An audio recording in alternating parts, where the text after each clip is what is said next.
खड़ खड़। ट्रेन द्रुत गति से भागी चली जा रही थी। संध्या काल का समय था। तेज बारिश और बीच बीच में बिजली की चमक वातानुकूलित कोच की खिड़कियों से अपनी उपस्थिति दर्ज करा रही थी। केबिन का एकांत और यह भयावह मौसम मुझ जैसे डरपोक आदमी को और डरा रहा था। थोड़ी देर बाद गाड़ी के पहियों की रफ्तार कम हुई और एक मध्यम से स्टेशन पर गाड़ी रुकी। बारिश इतनी ज्यादा थी कि मैं स्टेशन का नाम नहीं पढ़ पा रहा था। मैं अपने केबिन में अकेला था और इस उधेड़बुन में था कि कोई सहयात्री आए जिससे वार्तालाप करते करते आगे का रास्ता आसानी से काटा जा सके और एक अंदरूनी भय जो मेरे अंदर जागृत हो चुका है उससे मुझे निजात मिल सके।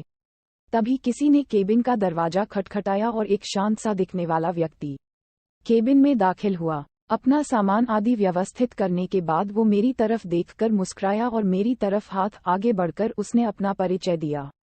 मैं मिस्टर घोष, वो बोला, मैं कोलकाता जा रहा हूँ, पुनर्जन्म से संबंधित एक कार्यशाला में भाग लेने के लिए। मैंने उसे बताया कि मैं कानपुर में व्याख्याता के पद पर हूँ और पटना जा रहा हूँ।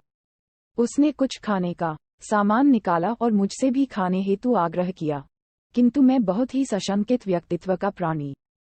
ट्रेन में किसी अजनबी के द्वारा दिए गए खाने को लेना असंभव था मेरे लिए। मैंने बहुत विनम्रता से उसके आग्रह को ठुकराया। वो भी कम उस्ताद नहीं था। कसकर हंसा और बोला, संशय कर रहे हैं मेरे ऊपर? अभी तो कुछ नहीं, देखिए आगे क्या क्या होता है। उसके ये शब्द सुनकर मुझे सांप सूंघ गया, किंतु मैंने किसी तरह अपनी घबराहट को छिपाया। कोई स्टेशन आने पर वो उतरता और ट्रेन चलने के बाद किसी दूसरे कंपार्टमेंट से चढ़कर फिर आ जाता। पूछने पर बोलता कि बीच बीच में रेलवे की नौकरी भी कर लेता हूँ।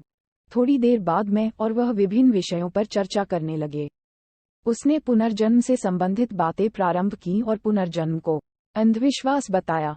थोड़ी देर बाद उसने मुझसे पूछा कि क्या आप भूत प्रेत पर विश्वास करते हैं? मैंने कहा बिल्कुल। वो जोर से हंसा और बोला, ये सब बकवास है। मुझे भूतों पर विश्वास था, किंतु वो भूतों के अस्तित्व को नकारता रहा। रात अपने यौवन पर पहुंच चुकी थी। चर्चा उपरांत मैं वातानुकूलित प्रथम श्रेणी के कक्ष में सोने का प्रयास कर रहा था। अचानक मुझे ऐसा अनुभव हुआ कि कोई मेरे गले पर गर्म अंगार रख रहा है। मैं हड़बड़ा कर उठा। कहीं कोई नहीं। मेरे अलावा उस कक्ष में मेरा वही सहयात्री था जो सामने की बर्थ पर लेटा घोड़े बेचकर सो रहा था। मैं फिर सोने का प्रयास करने लगा। अभी आंख लगी ही थी कि मुझे अपने पेट पर बहुत तेज दबाव और हंसने की तेज आवाज सुनाई दी। मैं घबराकर उठा तो देखा कि सहयात्री बर्थ पर नहीं था। लगभग 1-2 मिनट बाद वो आया और बोला, जनाब सोए नहीं? मैंने अपनी घबराहट रोकते हुए उससे कहा, अभी नींद नहीं आ रही, और मैंने अपने बैग से एक मैगजीन निकाली और पढ़ने का नाटक करने लगा। सहयात्री भी बर्थ पर लेट गया और कुछ देर में उसके खर्राटे केबिन में गूंजने लगे। मैं भी थोड़ा निश्चिंत हुआ और बर्थ पर आंख बंद कर लेट गया। ट्रेन कभी धीमी होती कभी रफ्तार पकड़ लेती, लेकिन मेरे दिल ने अब तेज रफ्तार ही पकड़ रखी थी। भय और घबराहट के कारण लघुशंका की इच्छा अपने आप जीवित हो जाती है, और मैं टॉयलेट की तरफ मुड़ जैसे ही मैंने टॉयलेट का दरवाजा खोला वो सहयात्री मुझे अंदर दिखा और मैं चिल्लाते हुए अपनी बर्थ की तरफ भागा। अल्पविराम देखा तो वो सहयात्री इत्मीनान से अपनी बर्थ पर सो रहा है। मैंने घबराहट में उसे जगाया। वो बोला, अरे क्या हुआ? इतना मासूम लग रहा था, वो जैसे कुछ जानता ही ना हो। मैंने कहा, आप यहाँ भी और वहाँ टॉयलेट में भी? वो कुटिलता से हंसा और बोला, मैं कितने रूप में कहीं पर भी रह सकता हूँ।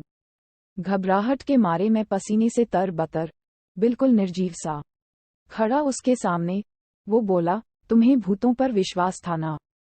तुम्हें तुम्हारे विश्वास का प्रमाण देना था। तुम्हारे जैसे लोगों के कारण ही हम भूत पिशाच लोगों का अस्तित्व है। इतना कहकर वो मेरी आंखों के सामने से अचानक गायब हो गया। मैं डर के मारे अवाक और निर्जीव सा अपनी बर्थ पर बैठा था। तभी केबिन के अंदर टिकट निरीक्षक आया। उसका चेहरा देखकर मुझे बेहोशी छाने लगी, क्योंकि यह वही सहयात्री था मेरा, और वो टिकट चेक कर मुस्कराता हुआ